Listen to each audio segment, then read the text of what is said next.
All right, good afternoon. It is 3:40 on Monday, July 31st. Essentially picking up where I left off with the last video. I'm going to try to figure out what's going on with this door fitment issues that I'm having. I'm going to bounce against a lot of my measurements that I wrote down and see where I am, top, middle, and bottom of the door. I'm going to compare the stuff to the passenger side and see if I can find where my discrepancy is. Because right now, eyeballing it, there's really the only thing that I have to go on, and that's just not good enough for me to cut into my bottom A post right now. So, like I said, I'm a little disappointed and a little leery to really start hacking around, especially since I'm not quite sure that I understand what I'm doing and what I'm seeing. So, hopefully, I'll have an update here in a little bit with some measurements that I found that are conclusive, and it will let me go from there. All right, it's 4:02. I'm thoroughly confused now. Took a whole bunch of measurements. You can see that 4 alpha mark there. I got a 2 alpha up here. I've got an 8 there. There's a 4 there. So essentially that was my reference points when I measured the door up. So I took all those reference points and they're okay. And I did the same thing on the passenger side, and I'm telling you, within like 3 millimeters, I'm getting the same thing. The only place where I start to get off a little bit is from this back corner here to this bottom bolt difference between the passengers and the driver's side, and it's less than half a centimeter. So I'm gonna keep playing with the door. I got to measure the door. Who knows? Maybe the damage here totally bent that door up. That could very well be that the actual door itself is bent. I'm not quite sure how I'm going to test that outside of comparing it to the other one. I got 2 other driver's side doors up in my attic at home, but they are for the Mark 1s that had the instead of the push button releases for the door, it had the turn handles and didn't have a lock. No, I guess the drivers had a lock. Anyway, I'd have to look at that if I have to totally swap doors out. That's going to take a little bit of modification. So, wow, I don't know. Who knows? I should have brought another door over, but we'll go. So I am not anywhere near confident that my measurements are off and causing that much deviation in the door. At least I hope not, because I just can't find a significant enough one to make me really contemplate cutting open or cutting into that bottom A post, at least not right now. So I'll keep playing and hopefully I can find something. All right, it's 5:30. I wouldn't call it success, but there's no way that the measurements are off on the car, at least not significantly enough to impact what's going on. So I'm more leaning towards the fact that the car door, either the door or the hinge area was damaged when that check strap broke, and may have, kind of flown back in here and caused that to get bent up in there.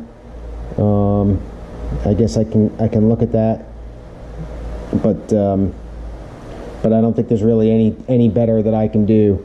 And you can see that there's cracks in the door itself. I don't know that that's caused by this, but so obviously the doors need some work. But closing the door closes relatively nice, but obviously that gap is really too big to catch the door clasp, and I got the same problem coming down here, and you can feel it's fighting me, so that it seems to be still twisted a little bit. I got this gap shrunk up. But all my measurements check. So I went from this little crease here to the back of the outer sill, the same side as the passenger side. I double checked to go from the top across the top points of the sill over on the passenger side, and they're the same. So the part is put together properly. I checked all the door spacing between the drivers and the passenger side, and I keep getting the same measurements. I checked vertically, I checked horizontally, I did a plumb line straight down essentially off of the the windshield hole and kind of tried to eyeball that as best as I could, and all those measurements are coming up fine, or at least close enough. You know, we're talking a couple millimeters. So you know, obviously you come over here and you look at the passenger side door, you can see where it's, you know, obviously already much better, and that, you know, and they have one hinge in there, and this gap is fine. So there's definitely, you know, definitely issues. I guess I can take some more measurements to compare this, how these bolt holes align here on the hinges. I haven't done that yet. But I'm a little hungry, so I'm gonna take a little break, grab a bite to eat, and I'm gonna leave it as it is over there. I don't intend to cut anything or move anything. And then what I'll do is I gotta take care of this, the front bottom of the wing here. Take care of that. I have somewhat of a donor piece from the black car, not in very good shape, as you can see there, but I'm gonna try to clean that up. And this part back here is a little beat up, so I may not be using this. The guy didn't do a very good job on this repair, so I may have to form my own piece there, as much as I kind of don't really want to. But I think that'll be next, and fixing that seam, and all the way down there. I gotta make a whole new part there. That's probably gonna take most of the night, I would think, because that looks rather complicated. A lot of bends and everything to get from there to there. I might do it in a couple pieces.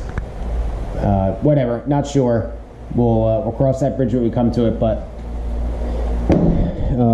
if it is bent, or if I am off, man, I don't know. I mean, what do you do? I don't think, you know, my idea was that the driver's side dashboard has dropped. So if that's dropped, and I would go to pick it up, you know, that would tend to roll that bottom hinge towards the back of the car, bring the top hinge towards the front of the car as that lifts up, and then that just doesn't jive with the gap that I'm looking at. I got myself confused, I think, last night. So onward and upward. I can do this bottom wing back here without having to make any final decisions. So I'm going to go with that, and then I'll check back in later. All right, it's 8:34. Final update for the evening. I didn't do a whole lot really with the door or anything else other than I already explained. But I did get to repairing this piece back here in the lower wing. As far as the interior of it goes, again, not the prettiest of jobs, but you're never going to see this stuff anyway. I also, if you can see there, kind of that paint stuff, that's the seam sealer. So I'll put more of that on there. I'll probably gum it up pretty good. But anyway, there's like an overlay here, so you've got this inner piece here, and then the fender, or the wing, I should say, proper, kind of sits over top of that. So this is the interior support piece there, and then kind of in here, back under here.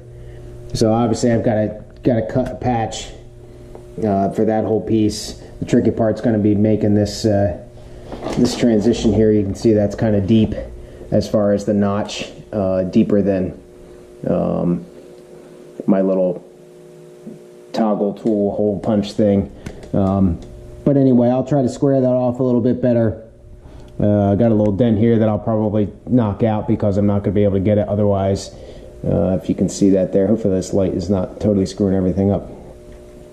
But I'll go ahead and probably square that off just to make my cut piece a little easier to cut. The trick on this one is going to be wrapping this piece over to cover that up. So I'll probably make two pieces, just like I did for the patch here, which was 3. I'll do one big flat piece that'll come down, and then square up to weld to the body, on the bottom there, and then weld another piece in that seam. And I'll just have to be careful with that because this one obviously is going to be a little bit visible and needs to be rounded off a little bit. So hopefully I can do that. But I think that's the easiest way to go. And that'll also allow me a little bit easier of a weld job to do to clamp it up.